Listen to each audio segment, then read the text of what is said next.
मैं नोबा हूँ। मैं एलॉय हूँ और यह एजेंट स्टैक डेली है। ओपनएआई ने अभी कोडेक्स डेस्कटॉप ऐप को एक व्यापक एजेंट वर्कस्पेस में बदल दिया है।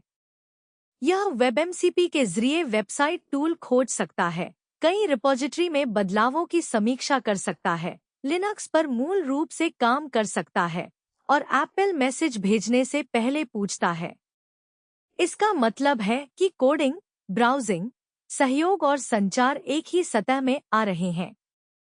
और क्लाउड एजेंट दूसरे टैब में विनम्रता से इंतजार नहीं कर रहे।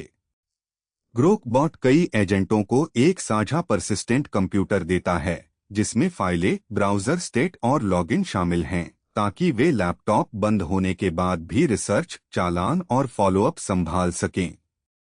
यह रोमांचक है और एक साझा लॉगिन मशीन को गंभीर सम्मान मिलना चाहिए। हर्म्स ने 8.27 और 8.19 रिलीज जारी की है। नया वर्जन लगभग 525 मर्ज्ड पुल रिक्वेस्ट को समेटता है, एक अलग ब्राउजर विंडो जोड़ता है, प्रबंधित रिमोट अपडेट देता है, 50 से अधिक सत्यापित रिमोट टूल सर्वर और इंस्टॉल, सीक्रेट और लंबे चलने वाले कार्य के आसपास कड़े नियंत्रण लाता है। आज क्वेन 4 आर्किटेक्चरल प्रीव्यू। ओपनएआई का पहला जैल्पिनो इन्फ्रेंस चिप परिणाम, एक छोटा ग्लूकोज मॉडल जो सैकड़ों गुना बड़े सिस्टम को हरा रहा है, और 2 गूगल चिप जो ट्रेनिंग और इन्फ्रेंस को अलग करते हैं। आप सुनेंगे कि लोग इनसे क्या बना सकते हैं और कहां ऑटोनॉमी गवर्नेंस से आगे निकल रही है। हर्म्स एजेंट रिलीज अगस्त के 8 से 27 तारीख को उतरा। 8.19 बेसलाइन को बदलकर और लगभग 525 मर्ज्ड पुल रिक्वेस्ट को डॉकर इमेज, होस्टेड डिप्लॉयमेंट और नए इंस्टॉलेशन के लिए एक स्थिर रिलीज में समेटता है। सबसे दिखने वाला बदलाव डेस्कटॉप ब्राउजर को चैट पैनल से बाहर निकालकर उसे एक स्वतंत्र ऑपरेटिंग सिस्टम विंडो देता है। एक ब्राउजिंग सत्र दिखाई दे सकता है, डॉक किया जा सकता है या बंद हो सकता है, बिना ब्राउजर को बातचीत के आउटपुट के रूप में मानते हुए। रिमोट मशीनों को एसएसएच के जरिए प्रबंधित अपडेट मिलते हैं, साथ ही उन्हें व्यवस्थित करने के लिए फ्लीट प्रोफाइल रेल भी। वे अपडेट गेटवे को कंट्रोल सॉकेट के जरिए रोकते हैं, काम चल रहा होने पर उसे समाप्त किए बिना। स्थानीय ब्राउजिंग सहमति गेट के जरिए व्यक्ति के डिफ़ॉल्ट क्रोमियम प्रोफाइल का उपयोग कर सकती है, जिसका मतलब है कि जिस साइट पर पहले से मान्य लॉगिन है उसे अलग से प्रमाणीकरण सत्र शुरू किए बिना खोला जा सकता है। विंडोज पर उस ब्राउजर पाथ को बंद करने के लिए अनुमति जरूरी है। हर्म्स ने अपने remote model context protocol catalogue को 50 से अधिक लाइव सत्यापित वेंडर होस्टेड सर्वरों तक बढ़ाया है। मॉडल कॉन्टेक्स्ट प्रोटोकॉल एजेंटों के लिए बाहरी टूल और डेटा तक पहुंचने का सामान्य इंटरफेस है। कैटलॉग में अब Cloudflare, Grafana cloud, better stack और रेलवे की सेवाएं शामिल हैं, जिससे हर्म्स और उन सेवाओं के बीच स्थानीय कनेक्टर की जरूरत कम हो गई है। यह एक भारी रिलीज है, लेकिन पहले दिन के बाद शांत रनटाइम बदलाव अधिक मायने रख सकते हैं। वेब सर्च और एक्सट्रैक्शन अब परिभाषित जीवनकाल के लिए परिणाम कैश करते हैं, जबकि टूल सर्च कई क्वेरी जारी कर सकता है और शब्द वेरिएंट मिला सकता है, ताकि रन और रनिंग असंबंधित अवधारणाओं की तरह व्यवहार न करें। मैक उपयोगकर्ता संचालित प्रणाली की चेन एन्क्रिप्शन के लिए चुन सकते हैं, ताकि संग्रहीत सीक्रेट के लिए हर बार हर्म्स शुरू होने पर बार-बार संकेत स्वीकार न करना पड़े। लीन टेल कंप्रेशन अब डिफ़ॉल्ट रूप से सक्षम है, ताकि उपयोगी सामग्री को बनाए रखते हुए जवाब छोटे हों। इमेज आधारित और पैकेज प्रबंधित इंस्टॉलेशन असुरक्षित इन-प्लेस अपडेट को अस्वीकार करते हैं। फ्लैग को लिंक प्रीव्यू के नियंत्रण मिलते हैं, डॉकर कंटेनर पहचान साझा कर सकते हैं और टर्मिनल वातावरण बदलने योग्य बैकएंड से आ सकते हैं। मॉडल पिकर में GLM 5.3 flash, Minimax M3 free और मिनीमैक्स H3 मैक्स वीडियो जुड़े हैं। रिलीज 8.19 ने पहले का आधार दिया, 5 वेंडरों में मुफ्त रोटेशन और उनके बीच फेलोवर के साथ एक कुंजीहीन वेब टियर, साथ ही एक फजी मॉडल पिकर और कंट्रोल कमांड पैलेट। मुझे अलग ब्राउज़र विंडो पसंद है। मुझे अपडेट हैंडलिंग और भी ज्यादा पसंद है, जो किसी टास्क को नहीं मारती। ब्रेकिंग प्लगइन मैनिफेस्ट बदलाव का मतलब है कि पुराने स्कीमा के विरुद्ध बनाए गए इंटीग्रेशन को समायोजित करना होगा और लेक्सी कमांड फ्लैग रिटायर हो रहे हैं। होस्टेड टेनेंट 8.27 को तरंगों में प्राप्त करते हैं, जबकि सेल्फ होस्टेड इंस्टॉलेशन को नया मैनिफेस्ट स्ट्रक्चर पाने के लिए इंस्टॉलर फिर से चलाना होगा। वेबएमसीपी किसी दूसरे प्रोटोकॉल लेबल जैसा लगता है। ओपनएआई ने आखिरकार किसी के हाथ में क्या दिया? कोडेक्स डेस्कटॉप ऐप अब वेबएमसीपी के जरिए वेबसाइटों द्वारा उजागर किए गए साइट टूल्स का उपयोग कर सकता है, जो चैटजीपीटी वर्क या कोडेक्स को परिभाषित टूल इंटरफेस के जरिए समर्थित साइट फंक्शंस के साथ इंटरैक्ट करने की अनुमति देता है। यह 25 अगस्त को आया और नवीनतम डेस्कटॉप ऐप के साथ साथ 5.6 सॉल या टॉरस सब्सक्रिप्शन की जरूरत है। लूना, एंटरप्राइज या एड्यू पर यह उपलब्ध नहीं है। एक्सटेंशन क्रोम से आगे बढ़कर एज, ब्रेव, ओपेरा और विवाल्डी पर भी पहुंच गया। सभी 5 टैब मेंशंस और ब्राउजर कंट्रोल सपोर्ट करते हैं, हालांकि ओपेरा में साइड चैट नहीं है। पहले के अपडेट्स उस ब्राउजर के आसपास वर्कस्पेस को भर रहे थे। मल्टी फोल्डर प्रोजेक्ट्स में अब रिपोजिटरी में हुए बदलावों के लिए एक संयुक्त रिव्यू व्यू है।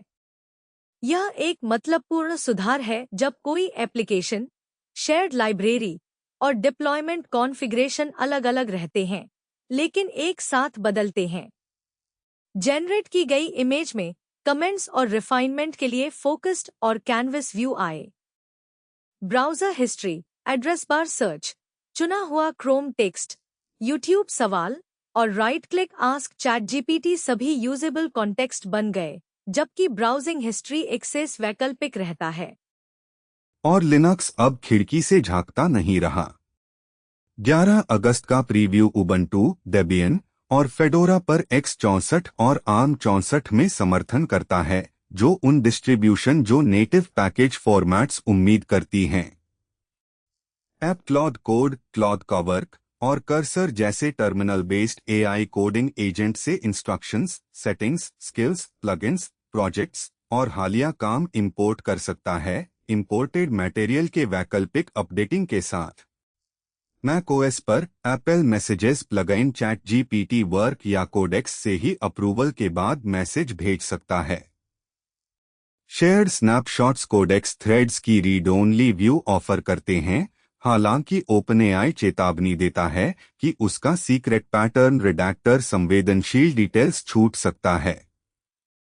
यूनिफाइड पेंड थ्रेड्स डेस्कटॉप और आईओएस दोनों पर कैरी ओवर होते हैं, जबकि same workspace site editing page बदलने पर शेयर्ड कॉन्टेक्स्ट प्रिजर्व कर सकता है।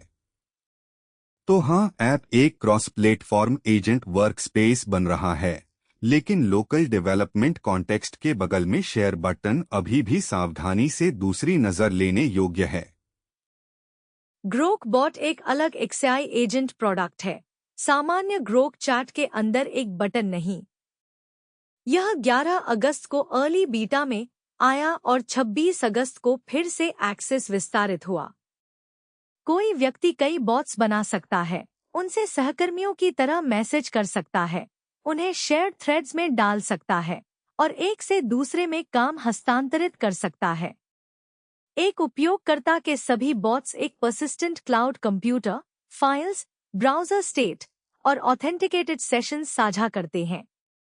आइसोलेशन यूजर्स के बीच होती है, किसी उपयोगकर्ता के बॉट्स के बीच नहीं। एक research bot sign in browser में काम कर सकता है, अकाउंट इन्फॉर्मेशन ऑपरेशंस बॉट को पास कर सकता है और उसे जीमेल मटेरियल प्रोसेस करने दे सकता है, जबकि उपयोगकर्ता का लैपटॉप बंद है। वेबसाइटों को एपीआई या मॉडल कॉन्टेक्स्ट प्रोटोकॉल सर्वर की जरूरत नहीं है, क्योंकि बॉट उनके ब्राउजर इंटरफेसेस ऑपरेट कर सकता है। यह बहुत बढ़िया है और शेयर्ड मशीन फीचर दोनों है और रुकने की बजाय XAI कहता है कि बॉट्स किसी को एक बार वर्कफ्लो परफॉर्म करते हुए देख सकते हैं, इसे रूटीन के रूप में सेव कर सकते हैं, करेक्शंस एब्जॉर्ब कर सकते हैं और अबैंडन्ड थ्रेड्स में लौट सकते हैं।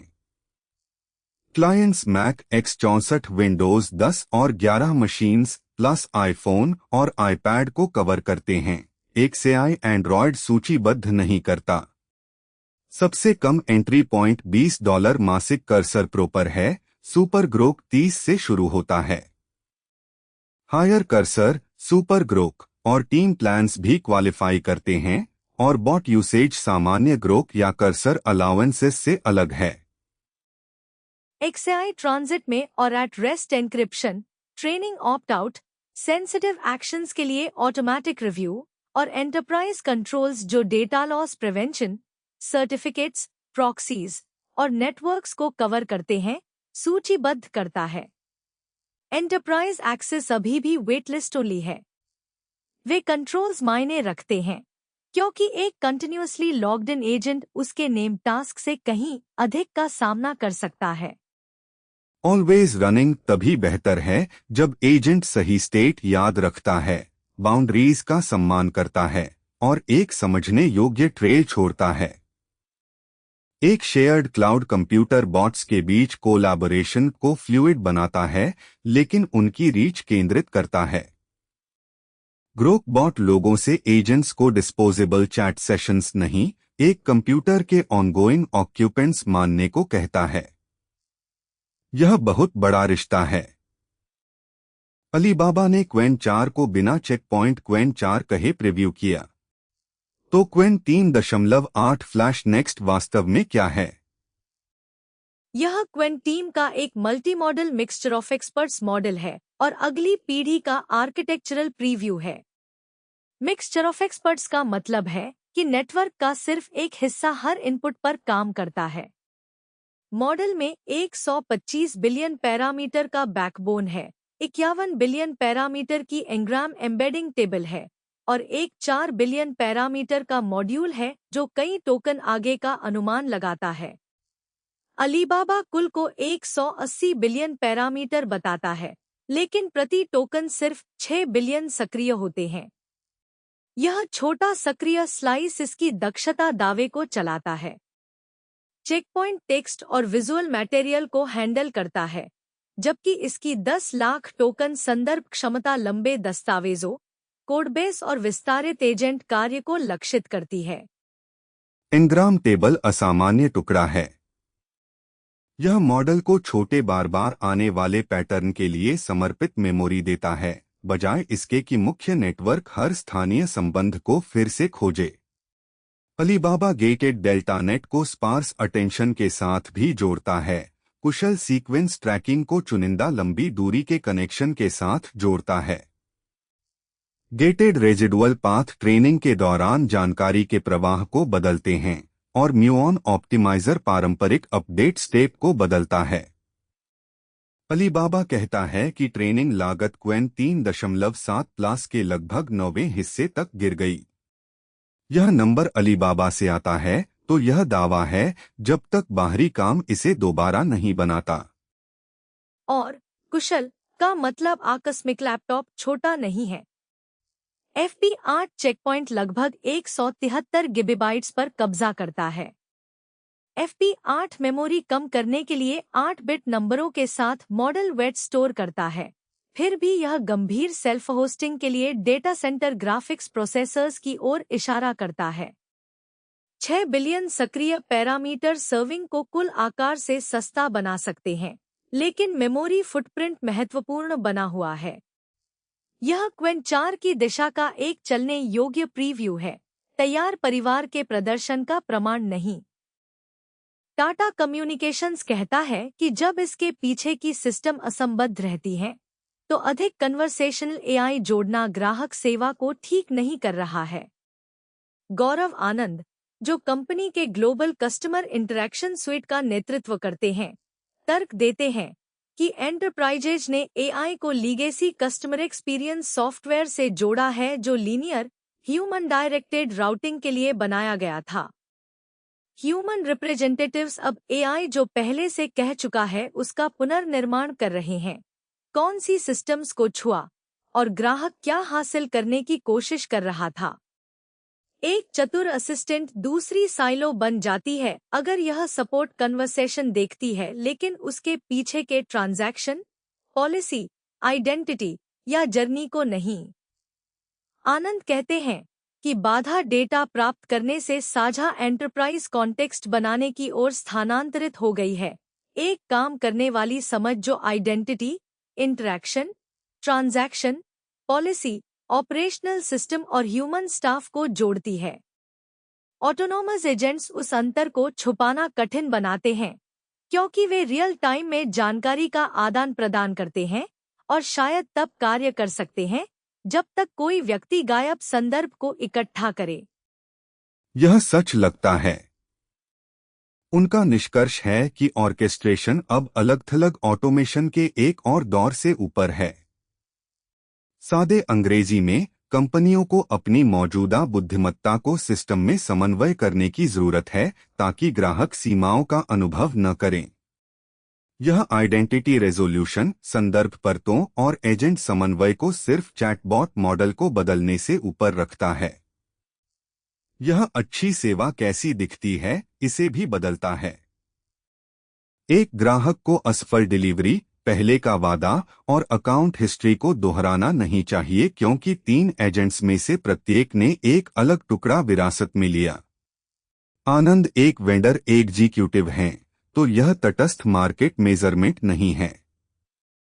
फिर भी वह एक पहचानने योग्य विफलता की पहचान करते हैं। ग्राहक एक कंपनी सुनता है जबकि उसका सॉफ्टवेयर पहली बार मिल रहे 6 विभागों जैसा व्यवहार करता है। तेज जवाब उस खंडन को ठीक नहीं करेंगे, वे इसे जल्दी ही उजागर कर सकते हैं। और एक बार जब एक एजेंट रिफंड जारी कर सकता है, ऑर्डर बदल सकता है या डिलीवरी की तारीख का वादा कर सकता है, डिस्कनेक्टेड संदर्भ सिर्फ परेशान करने वाला नहीं रहता।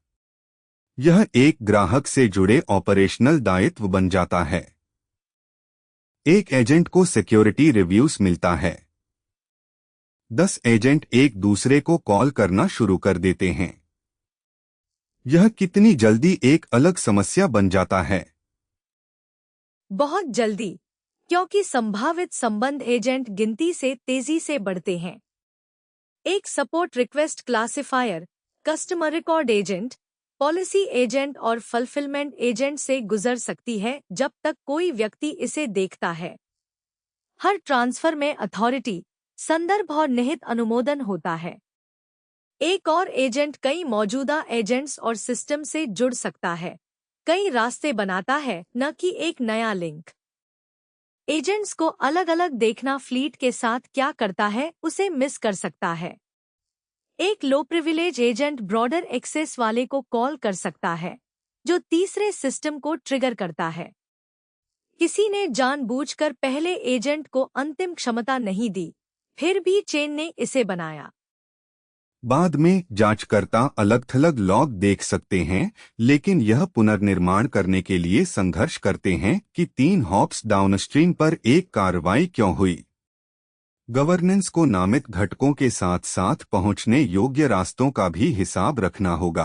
कौन से एजेंट कौन से सिस्टम से संपर्क कर सकते हैं, हर कॉल क्या पहचान ले जाती है, और एक अपस्ट्रीम रिक्वेस्ट डाउनस्ट्रीम कार्रवाई कैसे बनती है।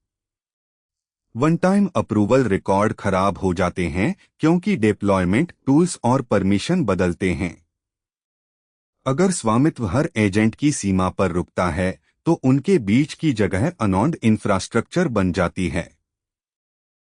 परिचित नियंत्रण अलग अलग स्वस्थ दिख सकते हैं। प्रत्येक एजेंट के पास एक मालिक हो सकता है, प्रत्येक टूल लॉग रिक्वेस्ट कर सकता है और प्रत्येक एप्लीकेशन अनुमतियां लागू कर सकता है।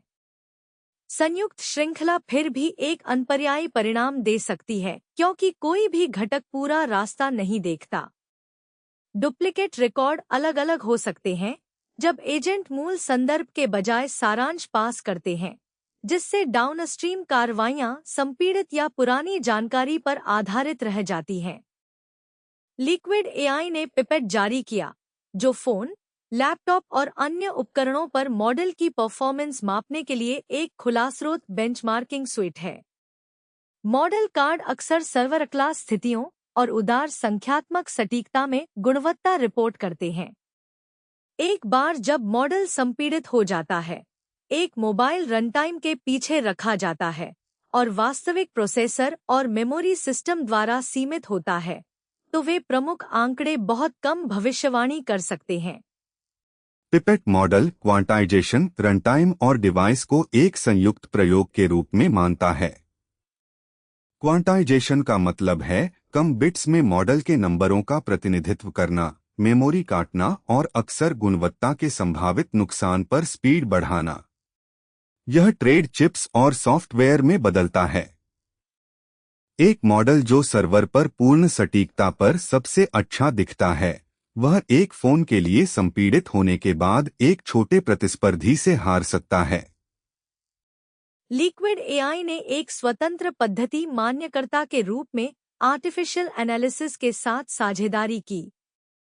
पिपेट परिभाषित हार्डवेयर पर परिभाषित मॉडल कॉन्फ़िगरेशन के लिए गुणवत्ता और विलंबता रिपोर्ट कर सकता है और टीमें डिवाइस प्रोफाइल जोड़ सकती हैं, क्योंकि स्वीट पुन उत्पादन योग्य और खुला स्रोत है। यह offline writing assistant, camera feature या लोकल वॉइस इंटरफेस के पीछे के निर्णय के बहुत करीब है। कौन सा मॉडल वैश्विक रूप से अग्रणी है, नहीं, बल्कि कौन सा सटीक पैकेज पर्याप्त तेजी से जवाब देता है और उस डिवाइस पर सटीक रहता है जो लोग उपयोग करते हैं। ईमानदारी से कहूँ तो मैं उस बदलाव के बारे में उत्साहित हूँ, क्योंकि on device AI benchmark teleportation से पीड़ित रहा है। एक वातावरण में मापे गए आंकड़े किसी तरह दूसरे के मार्केटिंग में दिखाई देते हैं। पिपेट फोन की थर्मल, मेमोरी या बैटरी की सीमाओं को नहीं उठा सकता और इसके परिणाम केवल मापे गए कॉन्फ़िगरेशन को कवर करते हैं। लेकिन यह समझौते के लिए एक साझा भाषा प्रदान करता है। निरंतर उपयोग भी मायने रखता है। एक मॉडल एक बर्स्ट के लिए तेज दिख सकता है और जैसे जैसे डिवाइस गर्म होता है धीमा हो सकता है। एक बार जब मॉडल और डिप्लॉयमेंट स्टैक एक अवलोकन योग्य उत्पाद बन जाते हैं, तो वे भौतिक सीमाएं एक अमूर्त लीडरबोर्ड के पीछे छिपना बंद कर देती हैं।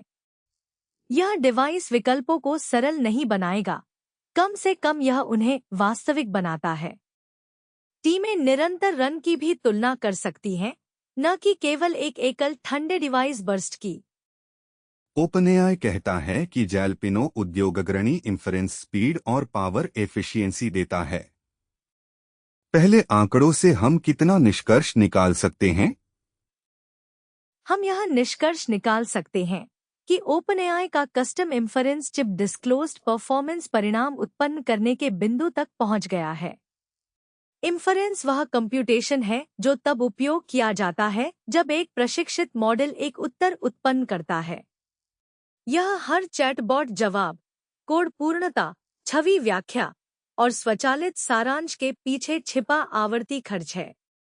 ओपनएआई कहता है कि जैलपिनो तुलनीय विकल्पों की तुलना में उच्च थ्रूपुट, प्रति सेकंड अधिक उत्तर और कम विलंबता, प्रत्येक उत्तर के लिए कम प्रतीक्षा उत्पन्न करता है।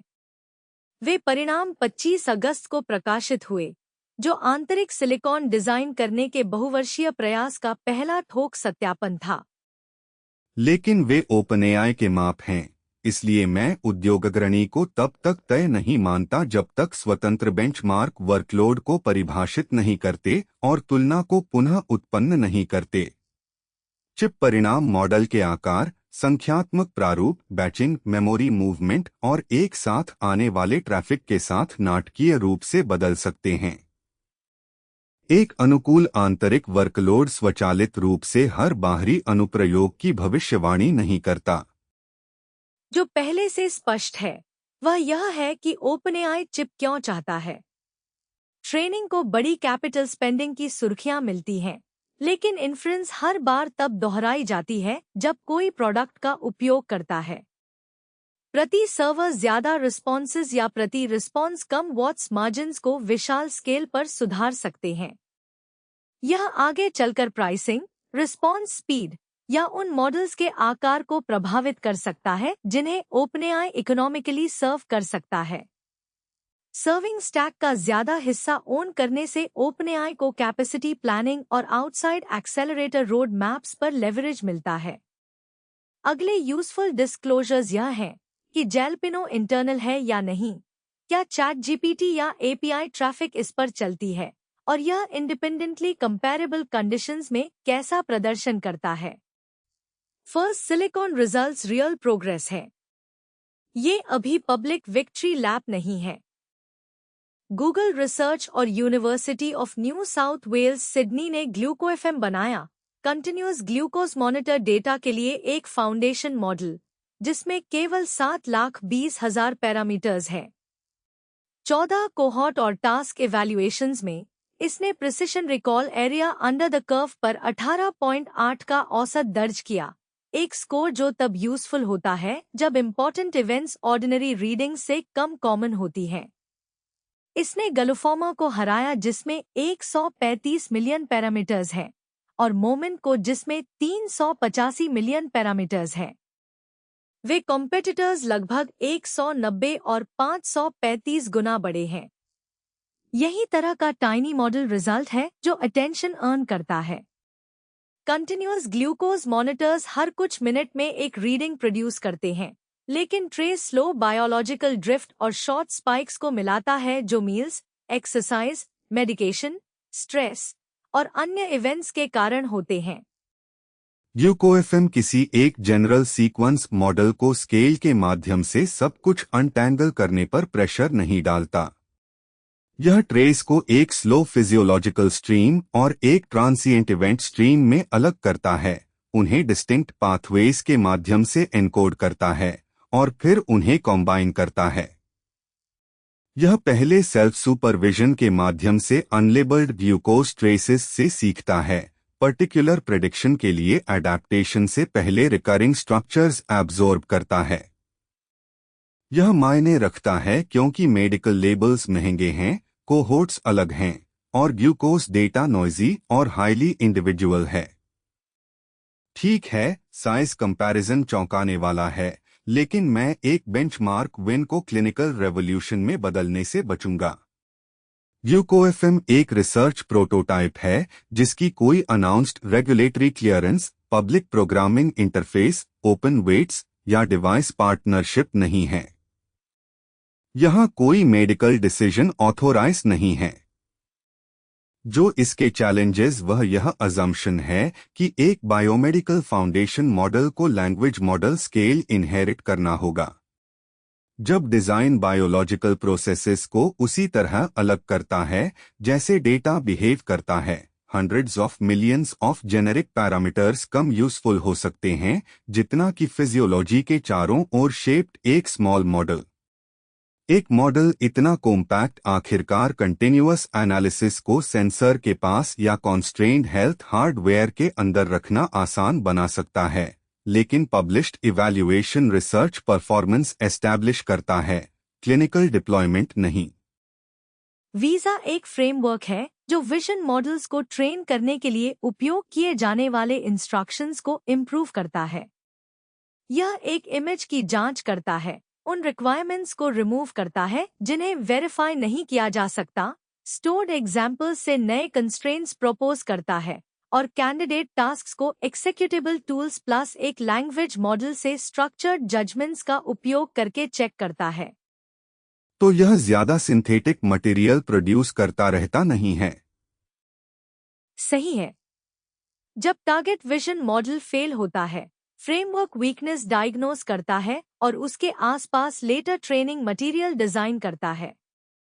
वह फीडबैक एक रीइंफोर्समेंट लर्निंग रिवॉर्ड भी बन जाता है, एक सेपरेटली ट्रेन्ड रिवॉर्ड मॉडल से बचते हुए। एमएमआई फेवल पर मल्टीमॉडल इंस्ट्रक्शन फॉलोइंग के लिए एक बेंचमार्क, वीजा ट्रेन्ड मॉडल्स स्ट्रॉन्ग बेसलाइंस को हराते हैं, जबकि 7 ब्रॉडर मल्टीमॉडल इवैल्यूएशंस में रिजल्ट्स प्रिजर्व करते हैं। यही यूजफुल रिजल्ट है, डेटा मॉडल की जो गलतफहमियां हैं उनके रिस्पॉन्स में बदलता है।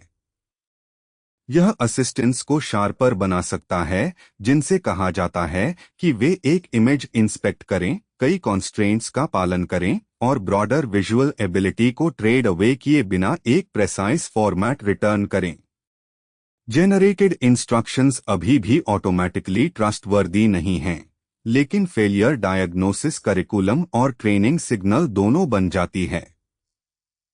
ग्रोक 4.6 अब माइक्रोसॉफ्ट फाउंड्री में है। एज्योर की कैटलॉग जो मैनेज्ड एआई मॉडल के मूल्यांकन और परिनियोजन के लिए है।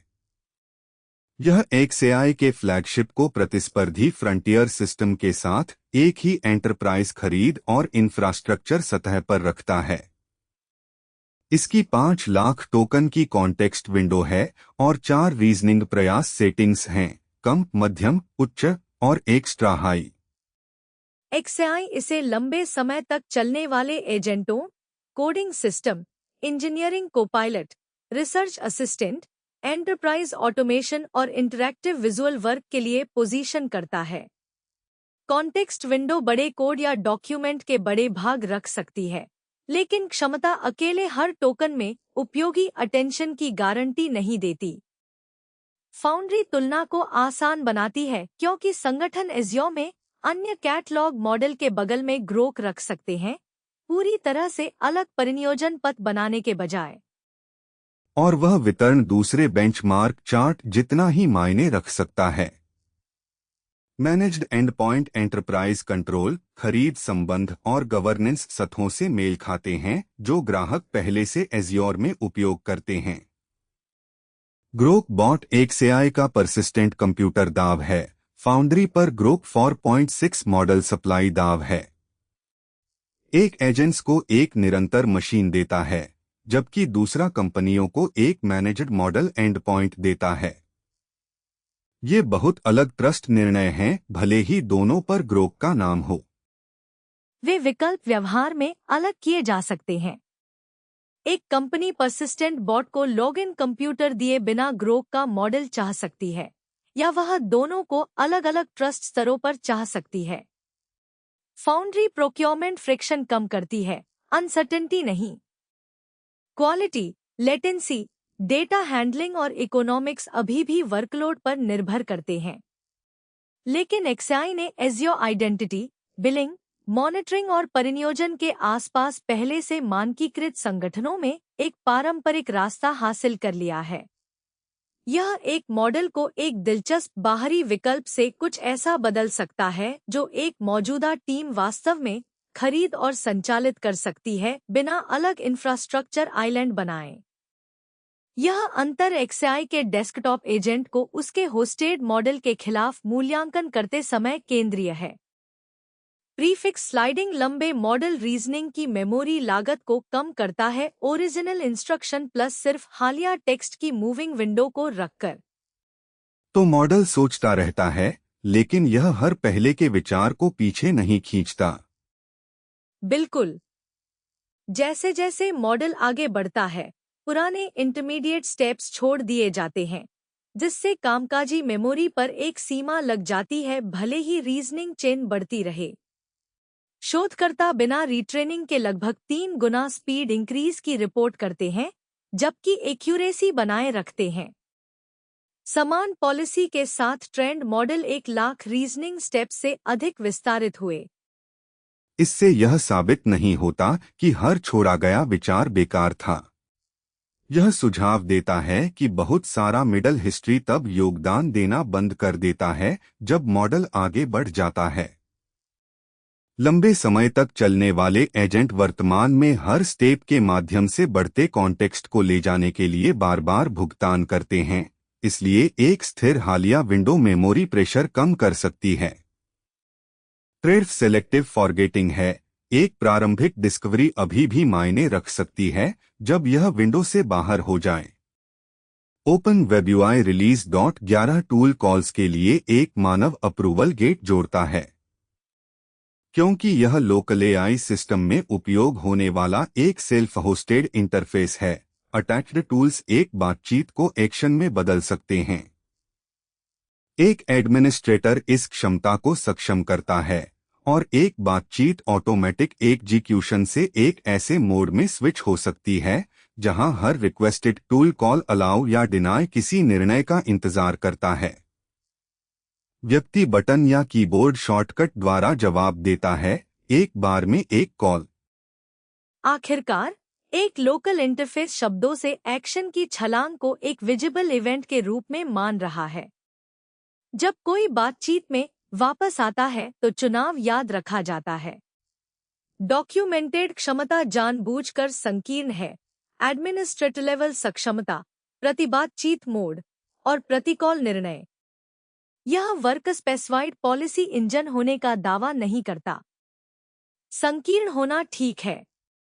एक लोकल मॉडल जो फाइल्स खोज सकता है, सर्विसेज से संपर्क कर सकता है या डेटा बदल सकता है, एक मायने रखने वाली सीमा पार कर जाता है जब वह एक टूल को इन्वोक करता है। ओपन वेब यूआई अब उस सीमा पर एक निर्णय रखता है बिना टूल्स को पूरी तरह हटाए।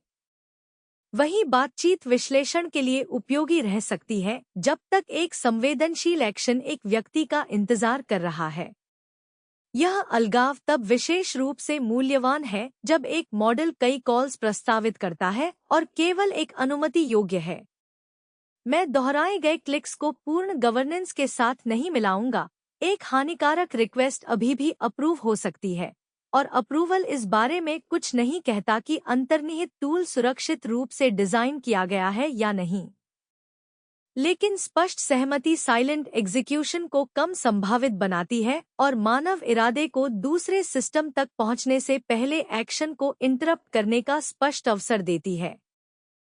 गूगल ने हॉट चिप्स पर अपने 8वीं पीढ़ी के टेंसर प्रोसेसिंग यूनिट परिवार को 2 वर्कलोड स्पेसिफिक चिप्स के रूप में प्रस्तुत किया। ट्रेनिंग के लिए TPU 8T और इन्फरेंस के लिए TPU 8i। ट्रेनिंग डेटा से एक मॉडल को सिखाने की महंगी प्रक्रिया है। इन्फरेंस उस मॉडल का उपयोग करके परिणाम उत्पन्न करने का बार-बार का काम है। गूगल उन अलग-अलग मांगों के आसपास अलग सिलिकॉन डिजाइन कर रहा है, इसके बजाय एक चिप को सार्वभौमिक जवाब के रूप में प्रस्तुत करने के बजाय। वह विभाजन जैलपिनों को गूंजता है। एक बार इन्फरेंस एक बड़े बार के वर्कलोड बन जाता है, केवल विशाल ट्रेनिंग रन के लिए ऑप्टिमाइज करना पैसे और पावर एफिशिएंसी को टेबल पर छोड़ देता है। ट्रेनिंग विशाल समानांतर गणना और एक्सेलरेटर्स में संचार को बढ़ावा देता है। इन्फ्रेंस को response time, serving volume, memory access और अनिश्चित रूप से बढ़ने और गिरने वाले ट्रैफिक को भी संभालना होता है। एक मैच्ड फैमिली गूगल को प्रत्येक चिप को ट्यून करने देती है, जबकि उनके आसपास संबंधित सॉफ्टवेयर, नेटवर्किंग और क्लाउड इंफ्रास्ट्रक्चर रखती है। गूगल का असामान्य लाभ यह है कि वह model software, compiler, data centre network, accelerator और क्लाउड सर्विस को एक साथ आकार दे सकता है, बजाय हर लेयर को अलग-अलग वेंडर्स से खरीदने के। मैं रुचानुसार हूँ, लेकिन हॉट चिप्स डिस्क्लोजर ग्राहक अर्थशास्त्र की तुलना में श्रम विभाजन को अधिक स्पष्ट रूप से स्थापित करता है। सार्वजनिक निष्कर्षों को अभी भी गूगल क्लाउड उपलब्धता, वर्कलोड स्पेसिफिक बेंचमार्क और प्राइसिंग की आवश्यकता है। गूगल्स TPUs आमतौर पर अपने क्लाउड और चुनिंदा पार्टनर्स के माध्यम से बाहरी डेवलपर्स तक पहुंचते हैं, और कॉन्फ्रेंस प्रस्तुतियां अक्सर व्यापक उपलब्धता से पहले आती हैं। यदि 8T बड़े ट्रेनिंग क्लस्टर्स की लागत को कम करता है जबकि 8i सर्विंग थ्रूपुट या लेटेंसी में सुधार करता है, तो गूगल हार्डवेयर स्पेशलाइजेशन को विजिबल क्लाउड लाभों में बदल सकता है। यह महंगी ट्रेनिंग क्षमता को उत्पादन रिक्वेस्ट्स का जवाब देने के लिए आवश्यक स्थिर फ्लीट से अलग तरीके से आवंटित कर सकता है। अभी के लिए निश्चित तथ्य यह है कि गूगल अब चाहता है कि एक 8वीं पीढ़ी का TPU दोनों जॉब्स का प्रतिनिधित्व न करे। प्रतिस्पर्धात्मक सवाल यह है कि ग्राहक क्या उन लाभों को वास्तविक सर्विसेज में देख सकते हैं और उन्हें एक महत्वपूर्ण कीमत पर खरीद सकते हैं। नैनोबॉट अपने पहले ट्रैक प्रकट होने पर 45,466 स्टार्स के साथ आता है। यह एक ultra lightweight, self hosted Python agent framework है जो एक web interface, tools, memory, model context protocol support, multi agent workflows, automation और चैट इंटीग्रेशन को जोड़ता है। रिलीज 3 25 जुलाई को आया और रिपोजिटरी 27 अगस्त को फिर से सक्रिय हुई। कोडबेस मेमोरी MCP पीछे 40,870 स्टार्स पर है। 30 दिनों में 6,123 की वृद्धि, 17.6% का छलांग। यह रिपोजिटरीज को पर्सिस्टेंट नॉलेज ग्राफ्स में बदलता है और एक डिपेंडेंसी फ्री स्टैटिक बाइनरी से 158 भाषाओं में सब-मिलीसेकंड क्वेरीज का दावा करता है। वे दोनों असामान्य रूप से अच्छी तरह से एक साथ फिट होते हैं। नैनोबॉट व्यक्तिगत एजेंट्स का समन्वय कर सकता है, जबकि कोडबेस मेमोरी कोडिंग एजेंट्स को एक URABLE रिपोजिटरी मैप देता है, उन्हें बार बार एक ही फाइल्स पढ़ने के बजाय। FastMCP custom model context protocol servers के लिए पाइथन कंस्ट्रक्शन लेयर प्रदान करता है। इसके 27,406 स्टार्स हैं। 30 दिनों में 595 की वृद्धि और अगस्त में रिलीज 3.4 शिप किया। कोडबेस मेमोरी में रिलीज 10 के साथ सबसे मजबूत ट्रैक्शन इवेंट है और वह 17.6% की वृद्धि। FastMCP की वृद्धि छोटी है, लेकिन इसकी भूमिका मूलभूत है। यह डेवलपर्स को अपनी सर्विसेज को अन्य एजेंट सिस्टम द्वारा कॉल किए जा सकने वाले टूल्स के रूप में एक्सपोज करने में मदद करता है। आज मॉडल प्रगति एक नए सामान्य उद्देश्य फ्लैगशिप के बजाय आर्किटेक्चर, सर्विंग और डोमेन एडाप्टेशन में आई है। क्वेन 3.8 फ्लैश मल्टी मॉडल रीजनिंग को 10 लाख टोकन कॉन्टेक्स्ट विंडो के साथ जोड़ता है, जबकि GLM 5.3 फ्लैश नेटिव मल्टी मॉडैलिटी, कुशल कोडिंग और होस्टेड एक्सेस के माध्यम से लगभग 13 लाख टोकन कॉन्टेक्स्ट प्रदान करता है। चयनित लोकल रिलीज है Zyorg GLM 5.3 फ्लैश, उच्चारण में Z.AI का GLM 5.3 फ्लैश। यह हगिंग फेस पर ट्रेंड कर रहा है, जिसमें 1,248 लाइक्स, 34 रिकॉर्ड किए गए डाउनलोड और मिट लाइसेंस है। इसके प्रकाशित टैग इंग्लिश और चीनी में टेक्स्ट जेनरेशन, कन्वर्सेशन और इमेज टू टेक्स्ट कार्य को कवर करते हैं, जिसमें वेट्स कॉमन ट्रांसफॉर्मर रनटाइम के लिए सेफ टेंसर्स में पैक हैं। यह संयोजन आकर्षक है। लंबा कॉन्टेक्स्ट, मल्टी मॉडल इनपुट और डाउनलोड करने योग्य वेट्स जो कोडिंग और विस्तारित एजेंट टास्क के लिए हैं, बिना हर रिक्वेस्ट को क्लोज्ड एप्लीकेशन के जरिए भेजने के। ओपन डिप्लॉयमेंट कॉस्ट खत्म नहीं करता। Weight format, context behaviour, benchmark conditions और हार्डवेयर रिक्वायरमेंट तय करती हैं कि यह रियलिस्टिकली कहां चल सकता है। लेकिन वेट्स तक सीधा एक्सेस संगठनों को डेटा प्लेसमेंट, सर्विंग और मॉडिफिकेशन पर वो कंट्रोल देता है जो ओनली लिस्टिंग नहीं दे सकती। रेडार पॉडकास्ट को सर्चेबल बनाता है और AI एजेंट्स द्वारा उपयोग करने योग्य। पार्टिकल का प्लेटफॉर्म 1,30,000 से अधिक पॉडकास्ट को ट्रांसक्राइब और इंडेक्स कर चुका है। सर्च एक API और मॉडल कॉन्टेक्स्ट प्रोटोकॉल के जरिए उनकी बातचीत एक्सपोज कर रहा है। EDB इस बीच तर्क देता है कि गवर्नेंस को डेटा लेयर में रहना चाहिए, क्योंकि executable policy prompt level request की तुलना में तेज एजेंट एक्सेस को अधिक भरोसेमंद तरीके से कंट्रोल कर सकती है। ये डेवलपमेंट्स अच्छी तरह टकराती हैं। एजेंट्स बोली गई जानकारी को स्ट्रक्चर्ड डेटा के रूप में क्वेरी कर सकते हैं, इसलिए एक्सेस पॉलिसी को उस डेटा के साथ यात्रा करनी होगी।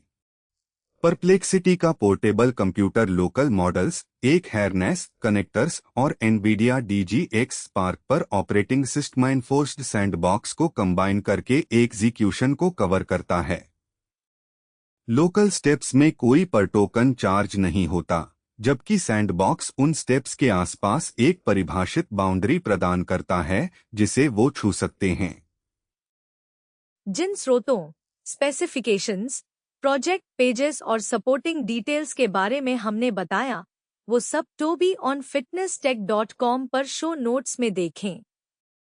एजेंट स्टैक डेली सुनने के लिए धन्यवाद। हम जल्द ही वापस आएंगे।